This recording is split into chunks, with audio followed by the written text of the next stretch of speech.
Did the guy tell you if AI is going to outlove us? No, right? It's all like mathematical capitalism worries. And if that day comes where AI is going to be smarter than us, maybe that's when human beings become something that we've been waiting to become, and that is this spiritual creature that evolves spiritually to outlove anything on earth. Because AI is not going to do that. will.i.am, founder and lead member of the Black-Eyed Peas, holding 7 Grammys under his belt, an experienced tech entrepreneur, creative innovator, futurist, and philanthropist. He's the founder and CEO of FYI.ai, an AI-powered productivity tool for creatives. And he also does a lot of work for inner-city disadvantaged youth to learn STEM skills. AI's job is to be that thing that wakes us up to really truly do what we're supposed to do on this planet, and that is to be loving the whole entire electromagnetic spectrum. You're trying to make as much human-made music as possible. So talk to us about the way that music is going to change from AI, and creators in general are going to have to adapt to AI in the future.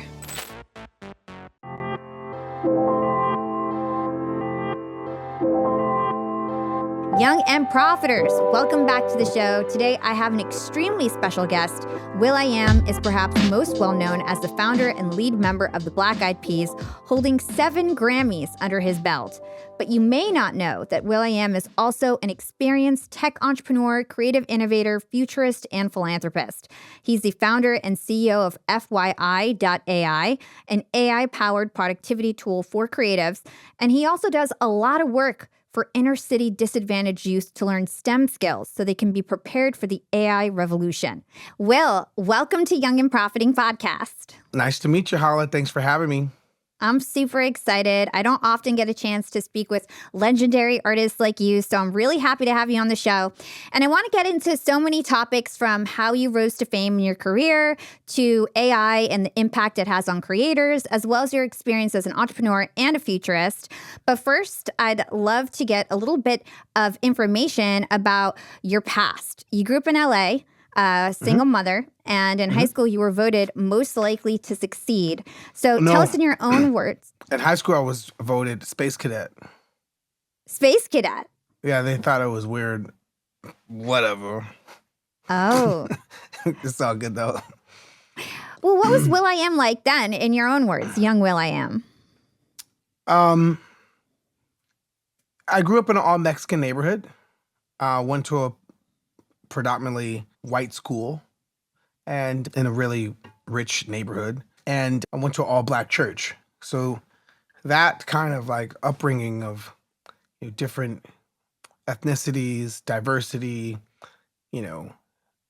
capital differentiation, the haves and the have-nots. I realized, what I possessed was something that was sought after that money couldn't buy. That was authenticity, creativity, imagination.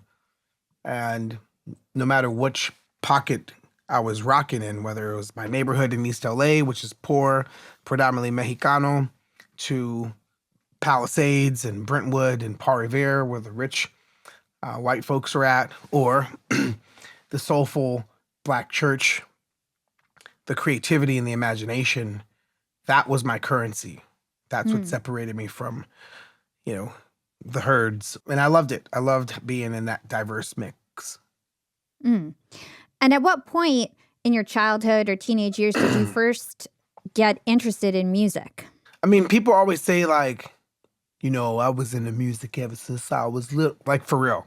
Like, I was into music ever since I was 9. I could say 9. 9 years old was when I realized I really loved it. 13 is when I started writing my own songs. By 15, this is what I wanted to do for a living. By 17, I had a record deal. I had a record contract at 17. I was in the, just hopped into the 11th grade. It was a big deal going to school. When I came to school with my record contract and my check. Like, look, I got a record deal with Eazy-E, Ruthless Records, NWA, what? So my neighborhood was like, fucking Willie, dog, you signed with Eazy-E, Holmes? And so that was beautiful, when your neighborhood is proud. And then all my friends, my white friends in school were like, oh my gosh, William, you got a record deal? It's so freaking cool. And so that was cool. My friends at church were like, dang, Will, that's fucking dope. I had like, a lot of support and acknowledgement, and everyone was proud of that accomplishment at 17. So that went a long way. Mm. That's incredible. And your music career has been absolutely epic. You've gotten 7 Grammy Awards, a Latin Grammy Award, a Daytime Emmy Award. You produced songs for superstars like Michael Jackson, Britney Spears, Shakira, John Legend. And your rise to fame, aside from your talent, must have been grit, right? So I'm curious to understand the motivation behind your career and all that you've achieved. Well, rise to fame, that's just like the results of relentless push, go get it. A door's closed, you design a new door. Like a lot of times people think when the doors close, you wait for another door to open. You actually are supposed to design a new door. Mm. And it's, once again, it's that creativity is your currency where you have to make the opportunities. You don't wait for opportunities. And the rise to fame is the result of that type of like manifesting dreams, because people would rather see you fail as entertainment. When watching people fail is entertainment, that you have that working against any dreamer was when the world wants to see you fall. Or when there's so many setbacks in your community, there's so many setbacks in society as a whole, tripwires, peer pressure, partake in these promiscuous activities. All those types of things are like recipes for your dream to be compromised. If you want to be the author of your success or, be lucky that you have success, which one you want? Luck is like a gamble. An author of success is sacrifice, dedication, and focus. Hustle, networking, go, go, go, go, go, go, go, go, go, and selecting who your support system is. Because a lot of times, like, the nightmare could creep. And the nightmare are basic things like, I got to pay my bills. The nightmare is like, I got to get a job. That's a nightmare to a dream.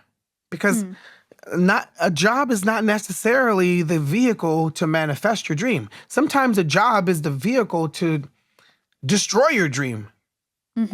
Like when you're working at a job, you're actually working to help somebody else's dream real.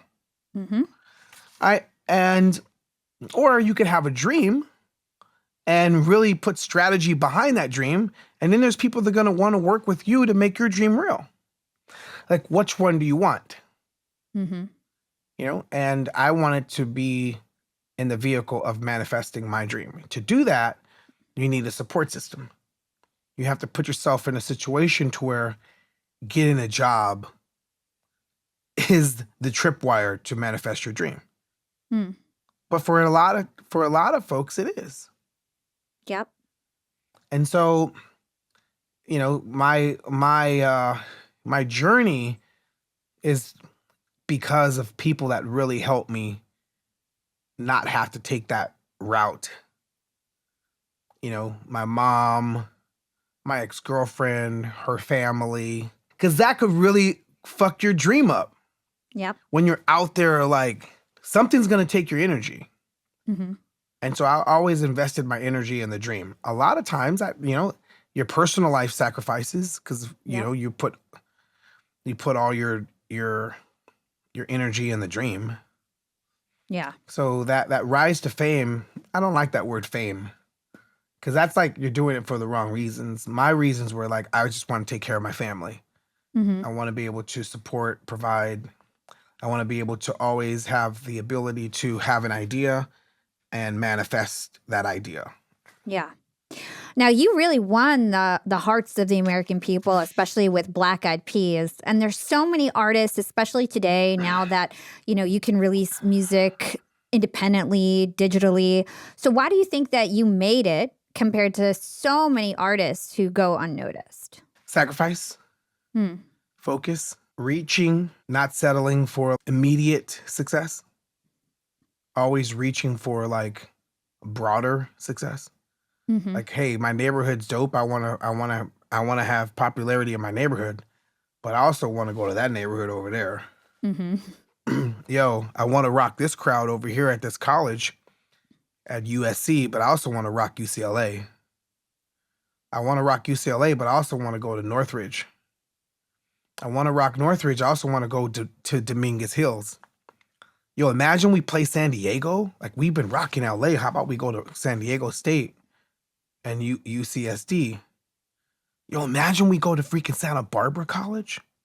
And so that mentality of growth, new neighborhoods, new like locations, new fan bases, that kept us hungry. And a lot of times when you do that, you have the truest and the purest that are like, yo, man, like, y'all ain't underground no more. Like, who said I want to stay underground? Like, at one point in time, Black Eyed Peas were an underground group. And there's a rap that I wrote when we were, before we released our first record. And there's 2 songs. One is called Joints and Jams. And the lyric on Joints and Jams says, we're about mass appeal, no segregation, got black to Asian and Caucasian saying that's the joint, that's the jam. And that was always the mission. There's another song that says, yo, my man, I got a plan to do it all. I got a plan that none of y'all ever thought about, because underground niggas don't be thinking on going continental like Lincoln. How can you make moves when you always trapped under? I'm trying to reach the surface to learn more about the thunder. I wonder what really makes the world go round. Not thugs, because thugs go round to bring other brothers down, to be in it for a quick blink. But when you start to sink, you'll be deeper than you was when you should have stopped to think about your consequences. Your actions don't make lots of sense.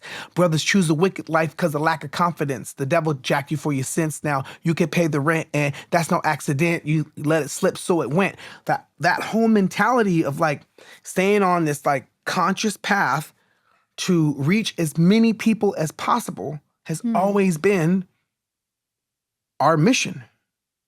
Yeah. From the jump. Like, yo, imagine going to Brazil, bro. Not just Rio, but Curitiba, Belo Horizonte, you know, Porto Alegre, Fortaleza, Florianopolis, you know, Brasilia, Sao Paulo, Bahia. Like, let's go to all the places.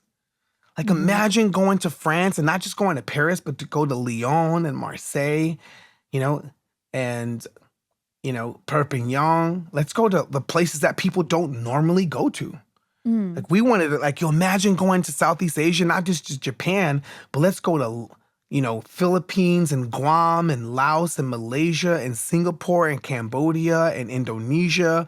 Let's go to places people don't go. Yeah. And so that's always been Black Eyed Peas. Yeah, let's go to Paraguay and Uruguay. People like music out there. Let's go to like Nicaragua. Let's go to Guatemala. Let's go to freaking, you know, Costa Rica, Chile. Let's go to Peru. Let's go to the world. Let's go to Kazakhstan and freaking, you know, Lithuania and Estonia. Let's go to Georgia. Not Georgia, Atlanta. Yeah, let's go to Atlanta, Georgia, but let's go to Georgia, right below Russia near Armenia. Let's go to places. Yeah. That's always been our whole, like, Black Eyed Peas, we tour more outside America than we toured America. Like, America was like, Yeah. yeah, we American, that's dope, but the world is massive. Yeah. And I know with your music, also with your messaging, it was a lot about unity and love. And the group itself, when Fergie was in it as well, was very diverse. And that was really different at the time. So I'd love to understand, like, in terms of the messaging, what were your, I guess, thoughts around that? Or was that just organic? We're just LA. That's just you know, what LA looks like. LA's Filipino, a little bit of native Mexican, a little bit of black, a little bit of Korean, a little bit of like, you know, Persian, a little bit of freaking Armenian. LA is like a melting pot. And Black Eyed Peas represents that melting pot. You know? Yeah. White girls that hung out with cholos, black girls that hung out with freaking, you know, Korean folk, you know, like, that's LA. Yeah. So your accolades don't stop with music. You're an entrepreneur, you're a founder and CEO, you're a philanthropist. And so I want to get into your philanthropy hopefully later in the interview if we have time. First, I want to talk about your role in business and entrepreneurship. So I know that you're a futurist and you've been a creative advisor to many major companies. Why do you call yourself a futurist, and how do you see the future more clearly than others? I'm a futurist. I was a futurist when I was in the projects. Because to get out the projects, you have to have a future mindset. You have to be able to have a plausible path out of a circumstance that has been set up for you to fail. And that type of dreaming and strategy behind the dream to manifest that dream to reality, that's future casting. It's one thing from like, I'm not into dreaming and I'm not into wishing. I like to have plausible future casting and use my intuition. You know, play on intuition and intuition. Like you follow your intuition on where you think things can go by after you've sponged up the world and used your imagination to imagine what is going to come next. And so applying that same type of, world building that got me out of the world I was born in, I have applied that to not only the Black Eyed Peas, I applied that to, me consulting for companies like Intel, Coca-Cola, Beats, Apple, Mercedes, and startups, things like that. So really happy with how things have turned out and the network that has been built. I invested in companies early on, Twitter early on, Pinterest early on, Tesla, Twitter before Elon took over the company as well. And Elon's dope. He's a big inspiration as far as what's possible business-wise, where individuals can create companies and compete with giant companies. That's dope. And I like going out and finding teams, investing in teams. I like trying to solve problems, funding those solutions and creating companies and then going out and raising money. That journey is probably the most creative journey for any creative to do. It's like, hey, let's apply our minds and our imagination to solve this problem.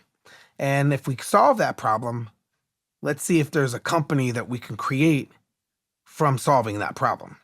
And what is it going to take for us to, materialize that in the form of a company? Are we going to use our own money? Are we going to go out and raise money?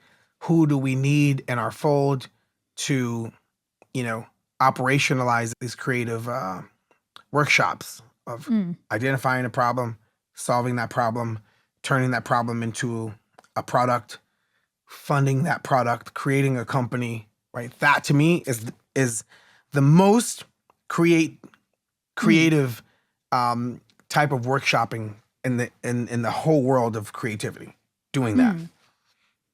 That's such an interesting perspective. I've never really heard it that way. While we're on the topic of you being a futurist, what's the most futuristic thing that you've ever done? I've done some pretty...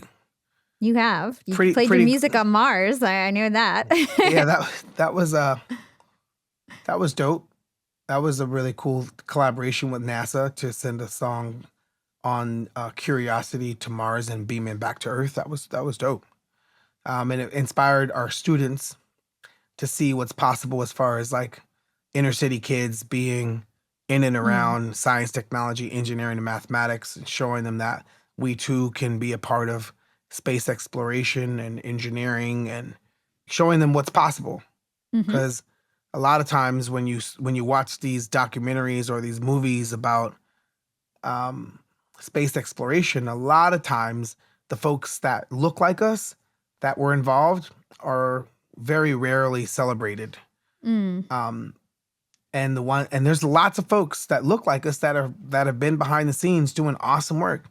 And I salute those astronauts, like not astronauts, I like the astronauts. Yeah.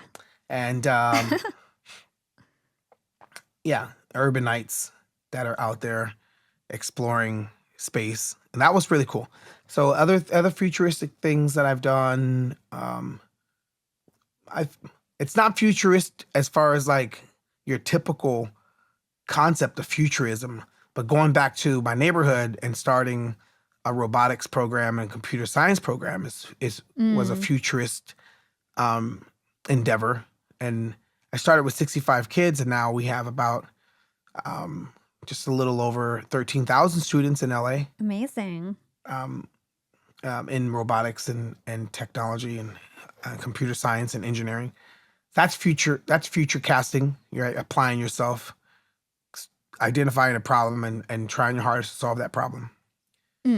Other futuristic things I did was back in 2012, we built a watch that had we forked Android, created our own operating system, put our own chipset, a mobile chipset, Snapdragon chipset onto the wrist, wrapped the battery around the wrist, had a camera on the device.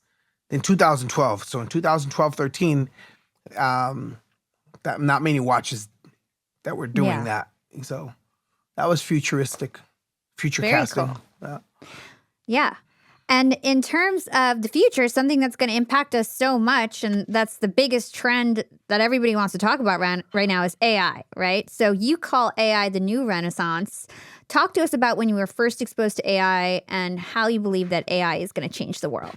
First time I heard the concept of AI was in 2005. And I met this amazing professor at MIT.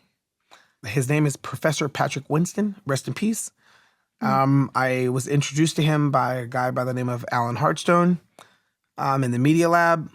And every time I would go to Boston, I would try my hardest to go to Professor Patrick Winston's AI class from 2005, 2006, 2007. And, just learn. And I was inspired by the field and a lot of the AI works and research that was happening in the not so popular side of culture, because nobody was really checking for AI back then in popular culture. And in 2009, Black Eyed Peas did this video called "I'ma Be Rocking That Body." And if you Google it, type in "I'ma Be Rocking That Body," there's a 10-minute video. The intro of that video has me coming to my best friends, Black Eyed Peas, and saying, yo, this right here is the future. Black Eyed Peas, what's going to take us to 3008 is this AI. We're going to, invest in allowing our ideas to always be able to make songs in the future. In 3008, the AIs that we program and train by ingesting all this information are their whole entire vocal English language and our timbres, my high notes, my low notes. Right? The whole concept of how to train and prompt engineer is in this video in 2009. Wow. I'm going to try to get the audio and play it in the outro. Yeah. Do the whole thing. Get the audio and the visual. Yeah. Okay. Yeah. So I've been in AI for a while. And so that watch that I told you that we made in 2013, 12 and 13, was a voice, contextual voice conversational OS. So we were doing conversational computing back in 2013, 14, 15 on a product that we had on our wrist. But it was too early. It was early on that type of future casting. And I learned about, the future, the potentials when I was sitting in the futurist department at Intel. And a watch, hey, let's reimagine what a watch is. And if you have small real estate on your wrist, you should be able to speak to it rather than type and swipe. So that's the reason why we entered into voice computing back in 2012 is when we started building it. 2013 when we had our first prototype. 2014 is when we launched it. It took us about 2 years to materialize. And we had an AI, a conversational contextual voice operating system on the device.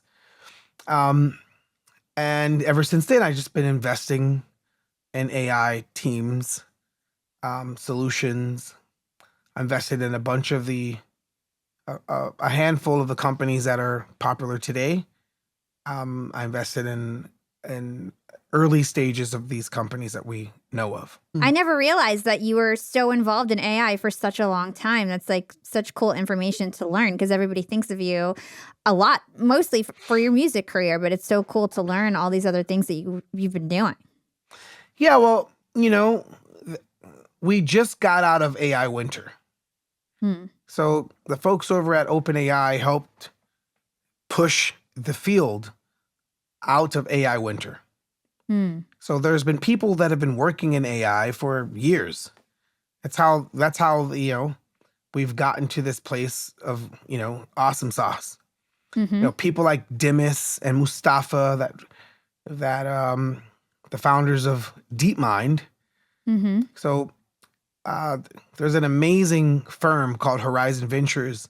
So the AI company that I started back in 2012-13, we had the same investors.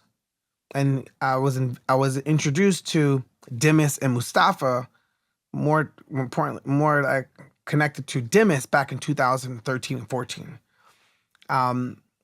Seeing the work that DeepMind was doing back then. And it's a small community of folks that are working on these technologies.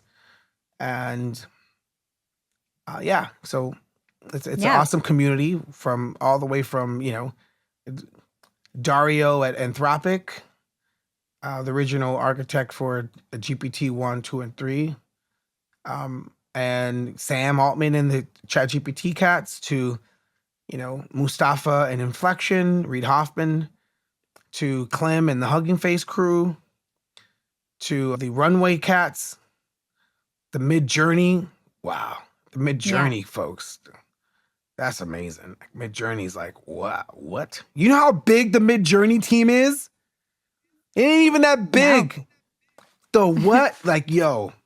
Redefining, small teams doing awesome stuff. And Runway's dope too. Runway's really, really dope. Inflection is really, really fresh. There's a lot of cool stuff that's coming. There's new companies working on new cool things. FYI, we're trying our hardest to push the boundaries on what creative messaging is, Web 3.0 creative enterprise. What is that? Creators have never had, a messaging tool made for them where you could send big files on the messenger, open big files on the messenger, secure big files with elliptical curve cryptography methodologies, have AI in the conversation with you and your team in a very safe, trusted way. We're really trying to champion communication in a creative renaissance and transforming the messenger. Yeah. FYI.ai is we're really rocking, inspired by the Mid-Journey team to stay lean and small, focus, build, and solve problems to help creators be better creatives and supercharge them with awesome tools. Let's stick on that for a minute. I was talking to Lee a while ago when we first were talking about having you on the show. She's part of your team, and she was telling me how during COVID, you suddenly had to work from home, and you were kind of driven mad. How am I supposed to use all this? This is really hard to work from home. And you realized there were so many problems when it came to musicians and creators trying to create music when they had to work from home. So talk to us about the problems that you saw. Yeah, so before COVID, the world was the world. We took for granted how we used to do things. We went to work and we took for granted how awesome going to work was. We went home and we took for granted how awesome, a peaceful home was. And then all of a sudden the world stopped and we were working from home. And we realized that the home environment that we thought was home needed to have a little bit more love because people didn't really appreciate their home. And they really didn't appreciate their work. COVID allowed me to being home allowed me to really look deep in myself, what my purpose is. And I started looking at the tools that I use to communicate or that were given to me to communicate. And during COVID, it's like the messenger and Zoom came out of nowhere. Like nobody was talking about Zoom before COVID. Like you barely Skyped during COVID. And Zoom just zoomed past like Skype, like poor Skype. You know what I'm saying? Poor Skype. Zoom just came out of nowhere. And the creatives were continuing to rock on WhatsApp and iMessage. And to do that, you needed a Dropbox and a WeTransfer. And I'm like, wait, my conversations are on the messenger and email sometimes because this file is super large. So they have to send it on a WeTransfer and I have to open it as a zip on my laptop because I can't open it from my phone on a messenger. Like, but some comments are on the Dropbox, but some comments and replies are on the email. Like, where was that note? Was the note on the like, this shit is all over the place. And that was like the majority of 2020 for my field. I'm like, wow, I want to solve this just for me. And the people that I collaborate with, like there has to be a better way to work off the phone or tablet. And email is like old school. I don't like email. Email is like this old clunky, what's the conversation flow? Like this shit is all over the place. People are sending long texts but short emails. Like this shit is broken. Texts were always supposed to be short. That's why they call them SMS, for short messages.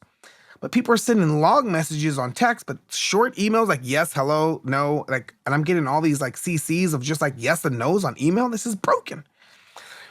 So I was like, let me find some awesome engineers and try to have like this singular interface of a communication, collaboration, digital asset management workplace in the form of a messenger where I could send large files, where I could, collaborate better and have a better track of who said what, when they said what. Awesome ledgers where I could send things and remove access to the encryption key to where now you don't have access to that folder or that file anymore. I could block it to where you can't take a screenshot or screen record. I can assign Face ID. The only person that could see this is this face and this face only. That's what a messenger should be like in 2020 right now, where people and teams can interact with intelligence all on a group thread, where it's generative AI and awesome talent all on the same conversation flow. Like, if you're stuck and you need extra strategic counsel, it's an AI away. You could just evoke strategy from any place on the messenger. Yes, that's what a messenger should sound like in 2020 right now. And so we started building that. We had that vision back in 2020, materialized in 2021, the back end to allow you to call from the content. Right now in any messenger, I send you something and then I'll be like, yo, did you see what I sent you? You'd be like, yeah, okay, check it out and call me back. That's the flow right now. Or let's hop on this Zoom. Hey, hold on, I'm gonna share my screen. And then after you share your screen, you're like, yo, can you send me an email of what you shared? Or, hey, did you open up that text I sent you with that file? Hey, look at it and call me back. That's the flow right now. On FYI, it's like, yo, I'm going to call you from this piece of content. I'm going to call you from this file so that when you see my phone call ringing, you know what I'm calling you for. I'm calling you about this file. So you could even preview it before you answer the phone. And then you know the context of what I'm calling about. And then if I share this project with you, or, because FYI is project-based, you don't have to ask me for that file later. If I wanted you to keep it, I allow you to keep it. If I wanted to remove it, I remove access. I turn the key off. You don't have access to that. And then you have to call like, hey, that project you shared, can you give me access to see that? So those types of like turning off and on keys to remove or give you access to files that are dear to me, giving me the ability to protect those files that I'm that are precious to me, whether the files are docs or songs or videos or uh, PDFs or projects or contracts, whatever those files are that are precious to your dream and materializing those dreams, you should have all the tools to secure those files. And more importantly, you should own all that data. You shouldn't have to worry about some company freaking selling your identity and your data away. Like, that doesn't sound like 2020 right now. That sounds like some freaking greedy ass data monarchy companies that are taking advantage of people, their communities, and their civil liberties. No, that's not creative. Creativity is always like collaborative. Creativity is always like, hey, this is about the community. Creativity is always about harmony and, being in sync and making sure you make sense of the noise. That's music. That's art. And Yeah. that's how we want it. That's how we're building FYI, is from those principles. Yeah, FYI sounds super cool. And is it just for musicians right now, or is it because I could see it being used for podcasts, for YouTubers? Yeah, so podcasts, YouTubers, vloggers, bloggers, musicians, storytellers, book writers, tutors, teachers, students. Yeah, it's a collaboration, networking, communication tool. For this era, for this age, for this new renaissance. And is there a way for people to try it for free? Oh, right now FYI is for free. So we're on iOS, we're on Android, we're about to release our desktop, and our tablet, like really soon. Awesome. Yeah, and adding awesome features by the end of the year. So yeah, it's really, really, really awesome. And the team is strong and small, tiny but mighty, inspired by the Mid-Journey. Those guys are. When I heard how awesome, itty bitty but amazing their team was, it just goes to show like startups can do amazing things with awesome talent, and no matter how different they are from the juggernauts, the giants of yester. These small speedboats that can also pull megatons when it comes to the architecture and the vision. That's what's awesome about the age, this renaissance, because a team of 4 is now has the power of the team of 200. Yeah. And what does that mean? Somebody could be like, yeah, but that's putting a lot of folks out of jobs. And my argument would, these 4 that I'm talking about never got considered in the workplace to begin with. There's a part of culture that no one really paid attention to when it came to equality and diversifying. They never went to the inner cities and brought them up to speed on the new technological advances. So when it comes to, jobs that will be obliterated because of AI, that's unfortunate. That happens in every industry shift, from the third industrial revolution, from second to third, a lot of jobs are rendered obsolete. So if you were a candlestick maker, or your family made lanterns for hundreds of years, and then the light bulb came and electricity came, those jobs were rendered not obsolete, but they were reduced. Candles are still made, still to this day, but that's not the only type of illumination. Lanterns are still, used, but that's not the only, right? You got LEDs. They're not even hot. You can hold an LED like that. You ain't burning your hand like it was in the 80s where you touched the light bulb and freaking melted your fingertips. Evolution, technological evolution has, enriched our lives. And now this new technological evolution going from the third industrial revolution to the fourth industrial revolution, unfortunately, like the second to the third, lots of jobs will go, but new jobs will grow. Mm-hmm. Who's going to create those new jobs? I think those jobs that are going to be created, those industries that are going to be unearthed, are going to come from folks whose problems were always ignored. Right? People that come from underserved communities.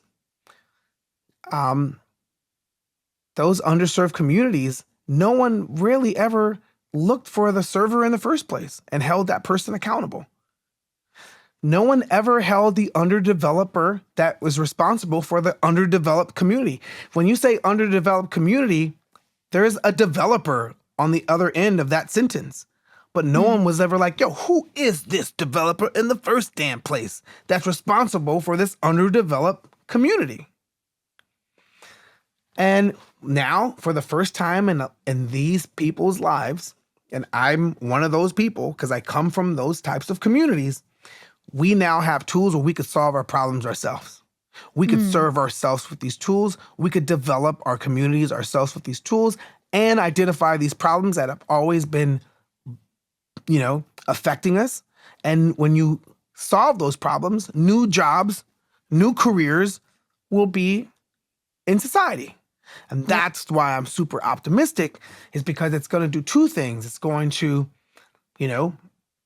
supercharge imaginative, creative folks that have always lived in those circumstances to finally solve those problems themselves. And by doing that, they are tomorrow's entrepreneurs. They are tomorrow's industry leaders and trailblazers that will unearth tomorrow's jobs, workforces.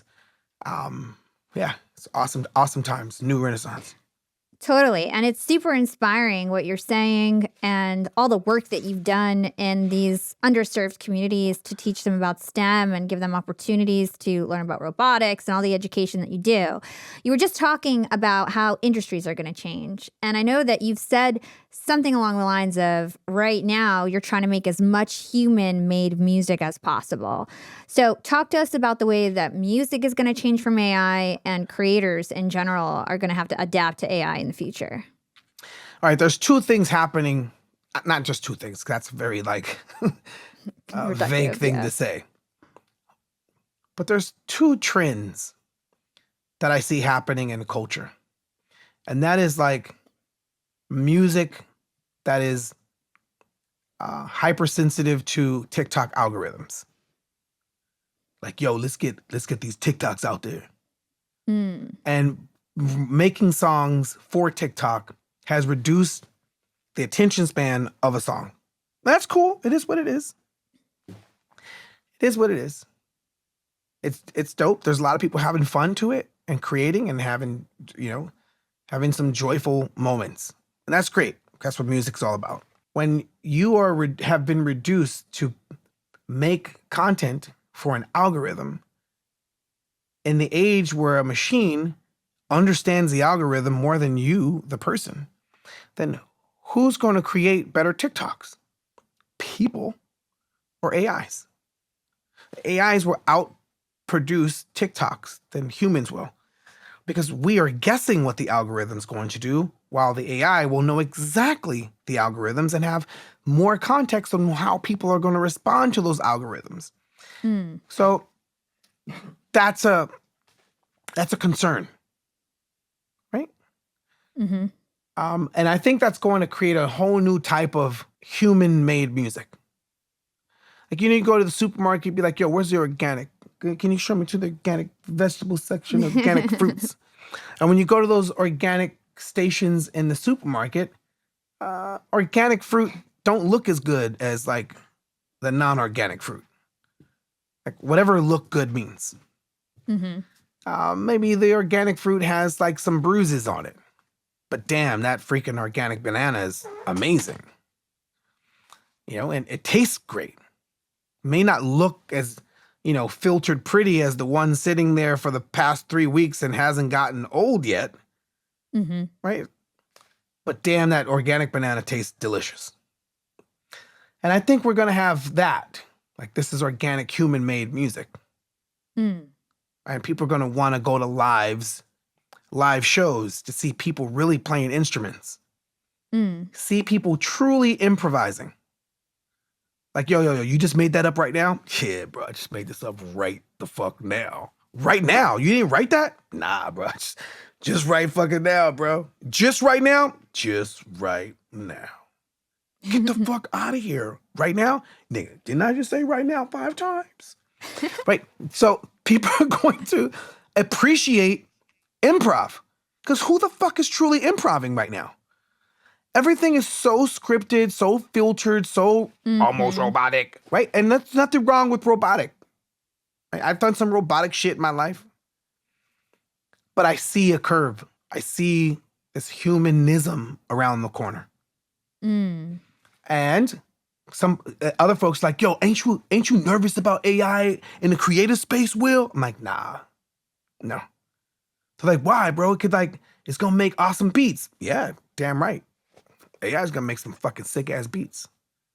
It's gonna make some fucking dope ass lyrics. Yo, damn right, bro.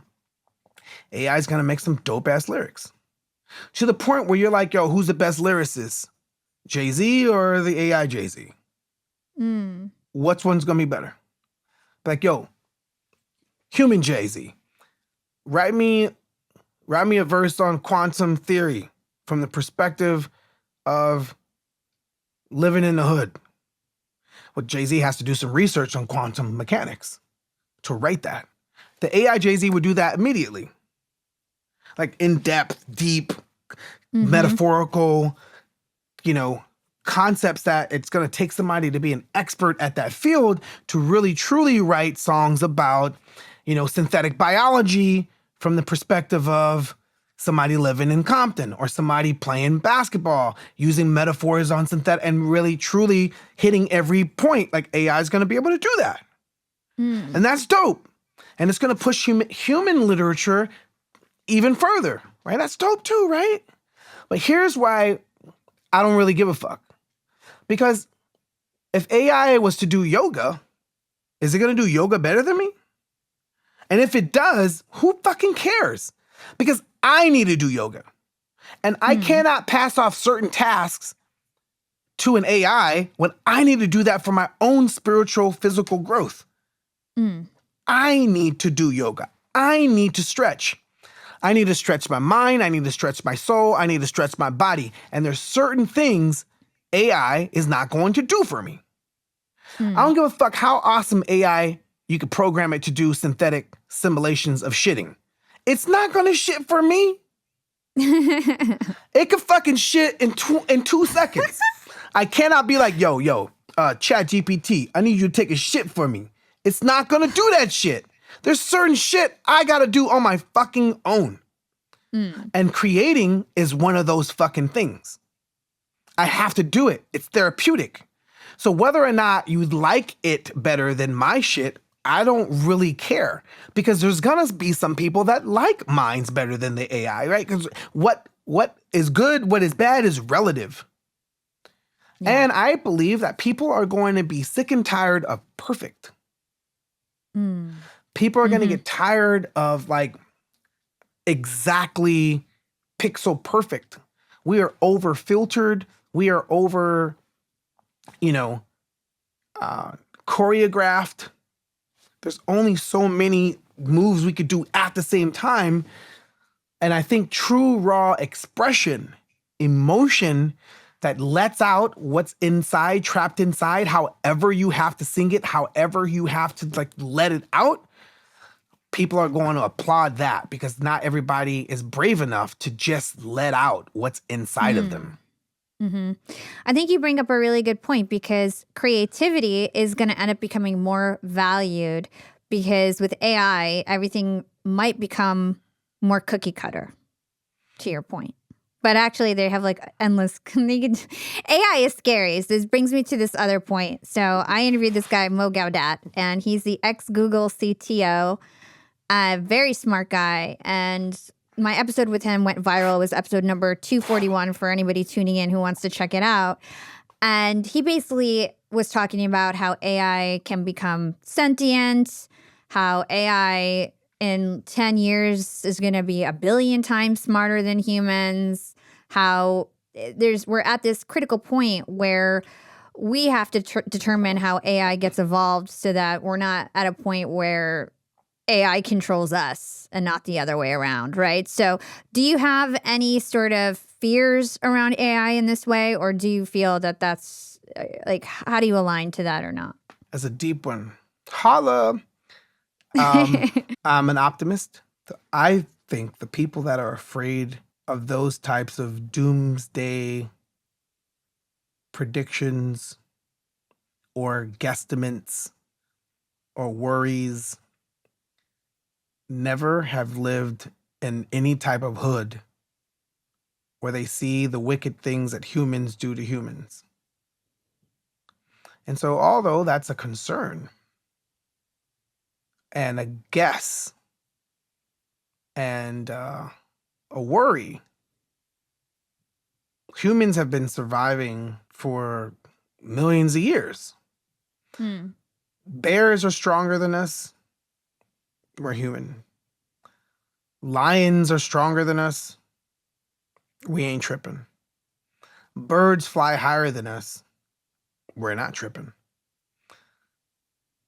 There's other species in the planet that have proven they're stronger than us and better than us in so many ways. But that hasn't stopped us. That hasn't hindered our imagination. Hasn't changed how we love. Did the guy tell you if AI is going to outlove us? No, right? No. He didn't say that AI is going to be out empathetic us, our empathy, our ability to care, and no, right? It's all like mathematical capitalism worries, right?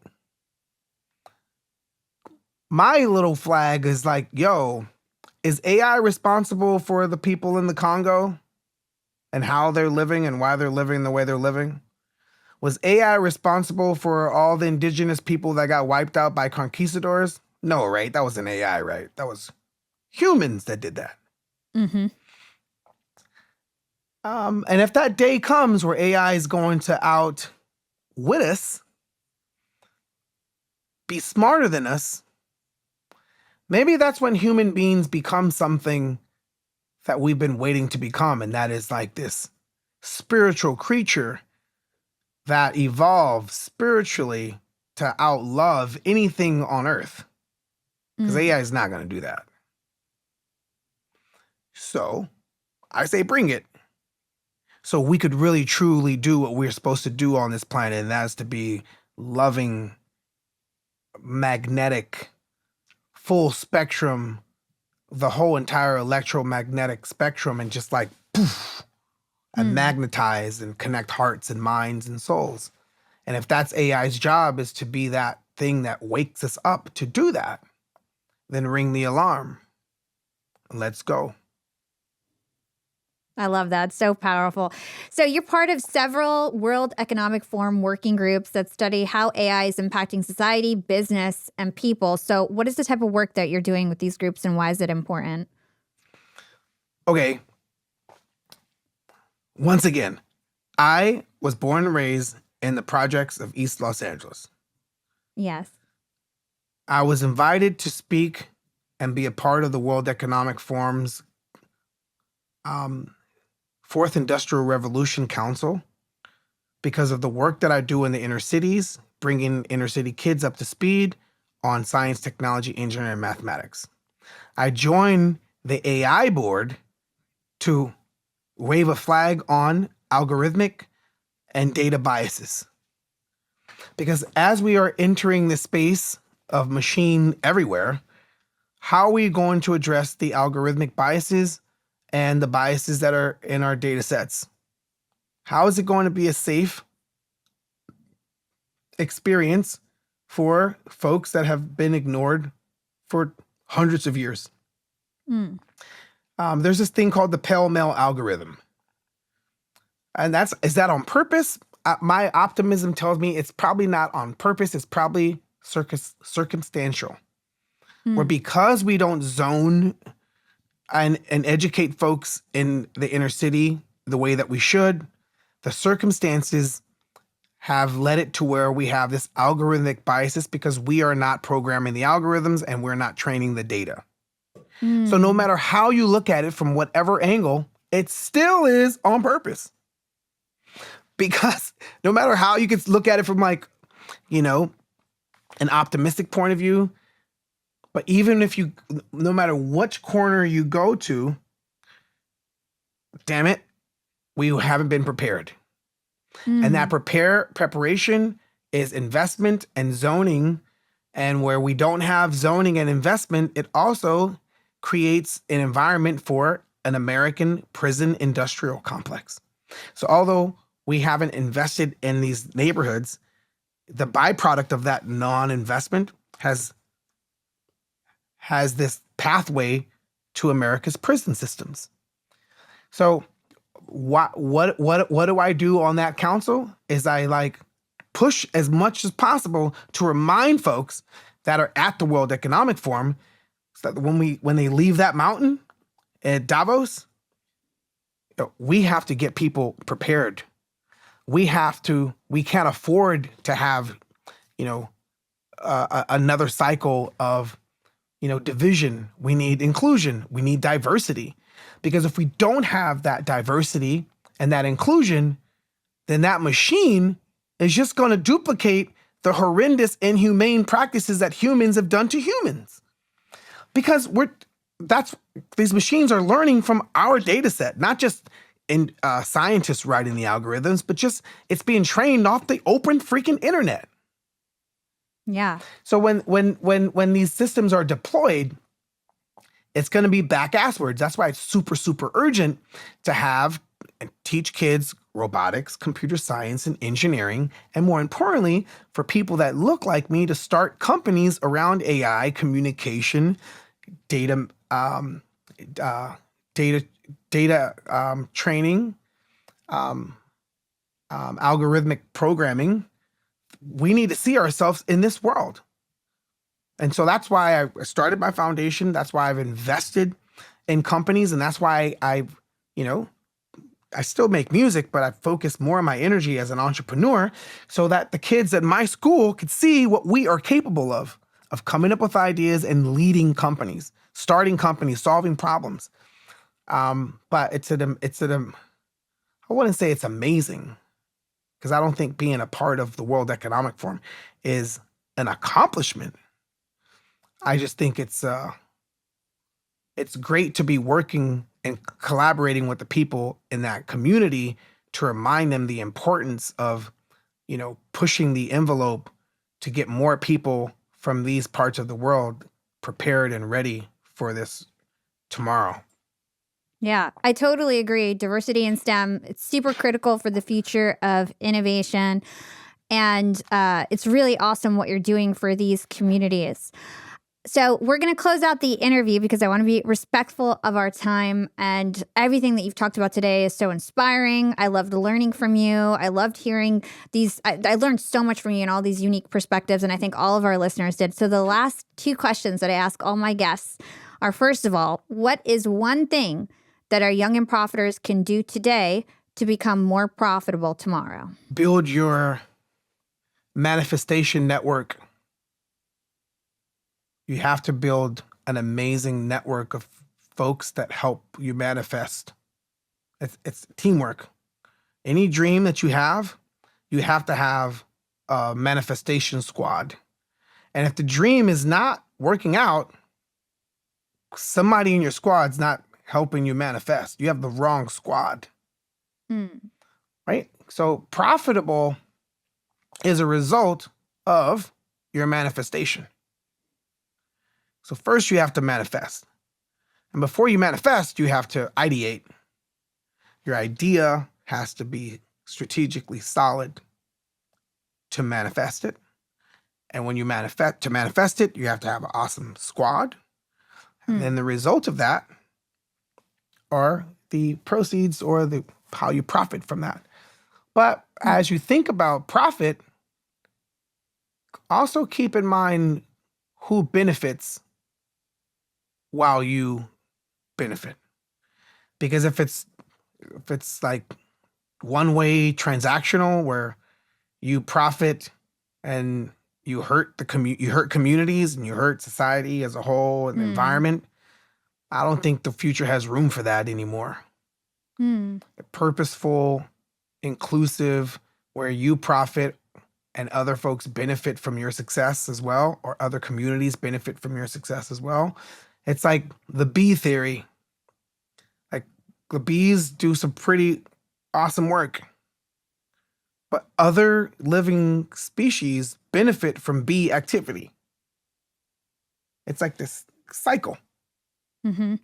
It's not like extract. Oh, I'm a big fat cat. Look at all this money I got, and the whole fucking world is fucked off. Yeah. That's not. Yeah, I love that. And what is your secret to profiting in life? And this can go beyond financial and business. To be honest with you, that word profit, I don't like that word profit.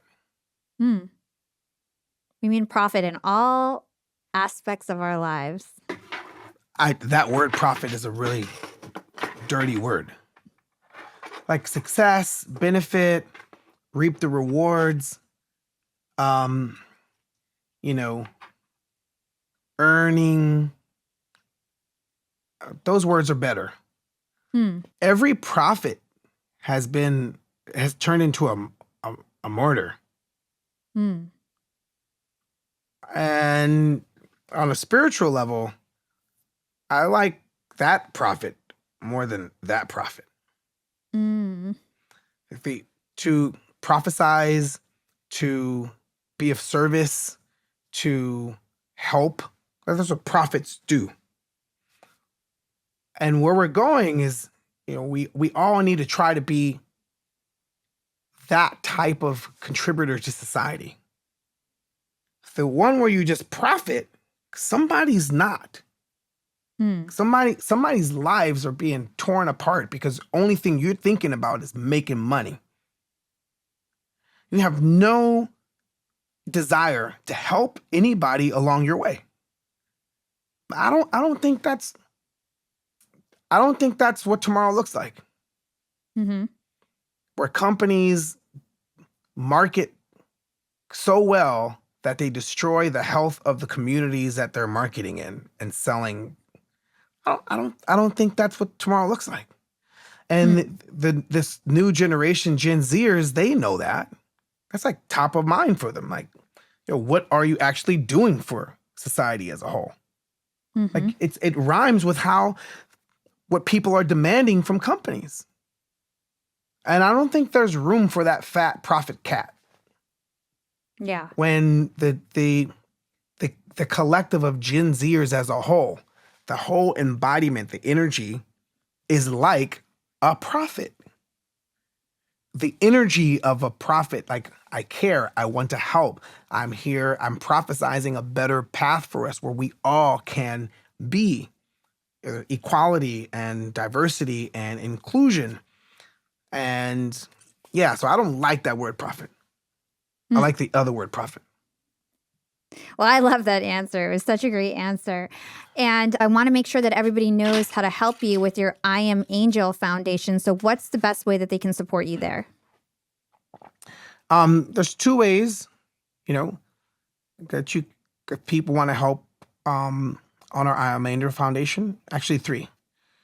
One, if you cannot donate money, you could always just spread the word on the work that we're doing for inner city kids or kids that come from poverty-stricken areas or underserved communities to bring them up to speed with the tomorrow skill sets today. How do we prepare folks to go out into the world and solve tomorrow's problems by preparing themselves right now? Spread the word that I Am Angel is doing. If you have the ability to donate, you could go to our website, iamangel.org, iamangelfoundation.org, and donate.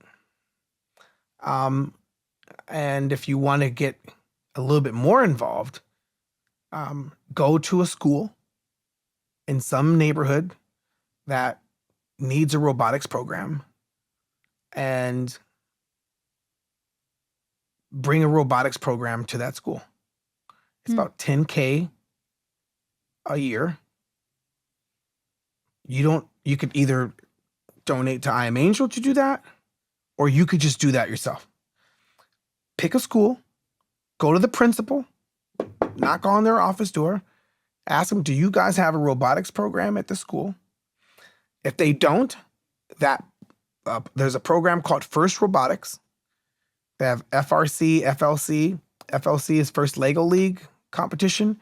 We start as early as 9 years old, building robotics team where kids compete. There's FRC, FTC, First Tech Challenge, First Robotics Challenge. There's all these different from 9-year-olds to junior high school to high school kids.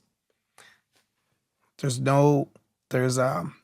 three ways to contribute. Spread the word, donate to iamangelfoundation.org, or if you want to go to the full gusto, find a school, buy a First Robotics kit from FLC, FRC, FTC, and outfit that school with a robotics team and see how you can how you're going to play a part in having a more balanced tomorrow. Really good cause, and I'm excited to hopefully get involved. Sounds really awesome. So the last question that I have for you is, where can everybody learn about FYI and your new music and everything that you do? If you want to learn more about FYI, go to FYI.ai online. Go to the App Store or Google Play Store and download FYI.ai. It's a creative tool for a creative enterprise, transforming what a messenger is in this new renaissance that we are in now. Awesome. Well, thank you so much, Will. I love this conversation and appreciated your time. Hey, your awesome interview. Thank you so much. Holla.